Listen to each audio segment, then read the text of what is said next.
Hello friend, welcome back to my channel. आज मार्च की 10 तारीख है और आज के इस वीडियो में एक ऐसे प्लांट को लेकर आया हूँ जो देखने में तो सुंदर है ही, साथ ही ये एक परमानेंट प्लांट की तरह लंबे समय तक आपके गार्डन को रंगीन बनाए रखता है। इस प्लांट का नाम कार्नेशन है। इसमें 4 से 5 कलर ऑप्शन नर्सरी पर अवेलेबल रहते हैं। लगभग 1 से 2 इंच के साइज के इसके फूल रहते हैं जो देखने में काफ़ी अच्छे लगते हैं। मेरे पास इसके 2 प्लांट हैं और ये दोनों ही पौधे मेरे लास्ट ईयर के हैं। जिस समय मैंने इनको नर्सरी से ख़रीदा था मुझे 80 रुपये के 2 पौधे मिले थे। हालांकि नर्सरी वालों का कहना था कि ये पौधे बरसात के बाद ख़राब हो जाएंगे, लेकिन बरसात के समय मैंने इन पौधों को बारिश से बचा लिया था और इसके बाद नवंबर के महीने से फिर से इन पर ढेरों कलियाँ बनना शुरू हो गई। कार्नेशन के पौधे डायंथस फैमिली के पौधे रहते हैं जिनका ग्रोइंग सीजन जनरली सर्दियों का रहता है। ज़्यादातर सर्दियों के समय ही ये पौधे नर्सरी पर मिलते हैं। नवंबर से लेकर अप्रैल तक इन पौधों में सबसे ज़्यादा फ्लावरिंग होती है और मई या जून के महीने के बाद इनमें कम फूल आते हैं। उस समय इनको किसी छाया वाली जगह पर रख दिया गया तो ये अगले ग्रोइंग सीजन के लिए बच जाते हैं, लेकिन अगर ये धूप में ही रह गए तो फिर ये अपने अगले सीजन के लिए सर्वाइव नहीं कर पाते और गर्मियों में ही ख़राब हो जाते हैं। सबसे पहले अगर इसकी मिट्टी की बात की जाए तो जब मैंने इन पौधों को नर्सरी से लाने के बाद नए गमले में रिपोर्ट किया था तो मैंने इनकी सॉइल में गार्डन सॉइल, वर्मी कंपोस्ट और सैंड को बराबर मात्रा में मिलाया था। साथ ही इसकी सॉइल में 2 ग्राम के आसपास फंजीसाइड पाउडर और 8 से 10 दाने डीएपी के मिलाए थे। डीएपी या डाई अमोनियम फॉस्फेट फ्लावरिंग करने वाले पौधों के लिए एक असरदार फर्टिलाइजर माना जाता है और नर्सरी में भी ज़्यादातर नर्सरी वाले इसी फर्टिलाइजर का यूज़ करते हैं, क्योंकि एक तो इसका असर फूलों वाले पौधों पर जल्दी होता है, दूसरा इसका असर लंबे समय तक पौधों पर बना रहता है। मैंने इन पौधों को 6 इंच के थर्मोफॉर्म पॉट में ग्रो किया है और मैं अपने गार्डन में ज़्यादातर प्लास्टिक या थर्मोफॉर्म के गमलों को ही यूज़ करता हूँ। छोटे पौधों के लिए छोटे गमले ही ठीक रहते हैं, क्योंकि अगर आपने छोटे पौधों को तुरंत बड़े गमलों में ग्रो किया तो वे बड़े गमले में वाटर लॉगिंग के कारण ख़राब हो जाते हैं। इसलिए छोटे पौधों को कभी भी एकदम से बड़े गमलों में शिफ्ट ना करें। कई लोग ये भी कहते हैं कि इन पौधों की मिट्टी में कोकोपीट का यूज़ भी करना चाहिए, लेकिन मैं कोकोपीट का यूज़ बहुत कम पौधों को ग्रो करने में करता हूँ, क्योंकि कोकोपीट मिट्टी के अंदर पानी को होल्ड करती है, जो गर्मियों में तो पौधों के लिए सही है, लेकिन बरसात में और सर्दियों के समय कोकोपीट में ग्रो किए गए प्लांट खराब हो जाते हैं। इसलिए फ्रेंड, मैं तो अपने एक्सपीरियंस से यही कहूँगा कि आप कोकोपीट को सीड को ग्रो करने के लिए ही यूज़ करें। फर्टिलाइज़र की बात की जाए तो मैं इन पौधों पर बदल बदल कर फर्टिलाइज़र को यूज़ करता हूँ। जैसा कि मैंने पहले भी बताया था कि इनको रिपोर्ट करते समय मैंने इनकी सॉइल में वर्मी कंपोस्ट और कुछ दाने डीएपी के ऐड किए थे।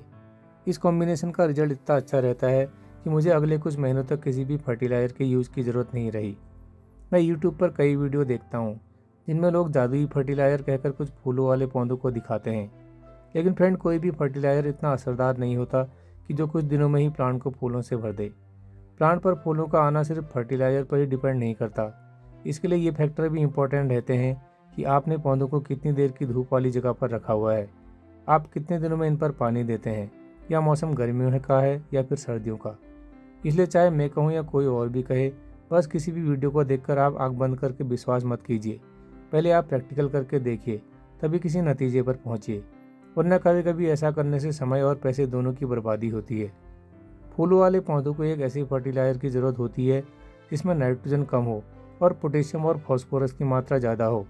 इसलिए मैं ज़्यादातर डीएपी और वर्मी कंपोस्ट का यूज़ करता हूँ, क्योंकि इस फर्टिलाइज़र में पौधों के लिए ज़रूरी सभी न्यूट्रिएंट मिल जाते हैं। बाकी बीच बीच में चाय की पत्तियों का पानी देने से पौधों की माइक्रो न्यूट्रिएंट की कमी पूरी हो जाती है। लेकिन फ्रेंड, इन फर्टिलाइज़र का असर भी कोई 2 या 4 दिनों में नहीं होता। इनका इफेक्ट भी पौधों पर लगभग 1 महीनों के बाद ही होता है, और इसके साथ वो फैक्टर भी इम्पोर्टेंट रहते हैं जो वीडियो में मैंने पहले बताए थे। फर्टिलाइज़र के बाद अगर पानी देने की बात करें तो कार्नेशन के पौधे ओवर वाटरिंग से जल्दी ख़राब होते हैं। इनफैक्ट अपने 5 साल के गार्डनिंग के एक्सपीरियंस में मैंने नोटिस किया है कि पौधे कम पानी देने के बजाय ज़्यादा पानी से जल्दी ख़राब होते हैं। और फ्रेंड, अपनी हेल्थ को ठीक करने के लिए हम तो कभी कभी व्रत भी रख लेते हैं। ये तो फिर प्लांट है जिनकी मिट्टी को देखे बिना हम इनमें रोज़ पानी दे देते हैं।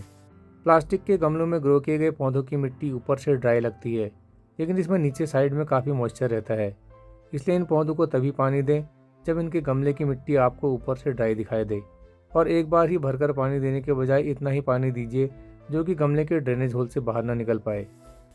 लोकेशन के लिए आप इन पौधों को सेमी शेड वाली लोकेशन में रखिए, क्योंकि ये पौधे डायंथस की फैमिली के होने के बाद भी तेज़ धूप को टॉलरेट नहीं कर पाते, जबकि डायंथस के पौधे आजकल की दिन भर की धूप में इजीली ग्रो हो जाते हैं। इन पौधों को आप ऐसी जगह पर रखिए जहाँ पर इनको सुबह की 2 से 3 घंटों की धूप मिल जाए और जहाँ पर हवा का एक अच्छा सर्कुलेशन भी हो। मैंने इन पौधों को अपने जरबेरा के पौधों के साथ शेड में रखा हुआ है, जहाँ पर इनको सुबह की लगभग 3 से 4 घंटों की धूप ही मिल पाती है। अभी वीडियो बनाने के लिए मैं इन पौधों को उठाकर बाहर आंगन में लाया हूँ। सेमी शेड वाली जगह पर ग्रो होने के कारण इनकी पानी की रिक्वायरमेंट भी कम ही रहती है। तो फ्रेंड, ये था कार्नेशन के प्लांट की केयर से रिलेटेड आज का वीडियो। आई होप कि इस वीडियो से आपको कुछ ना कुछ हेल्प ज़रूर मिली होगी। आज की वीडियो से रिलेटेड किसी भी क्वेश्चन या फिर अपनी ओर से किसी भी सुझाव के लिए कमेंट सेक्शन में अपनी राय ज़रूर शेयर कीजिएगा। अभी के लिए बस इतना ही। फिर मिलते हैं किसी नए वीडियो में किसी नए टॉपिक के साथ।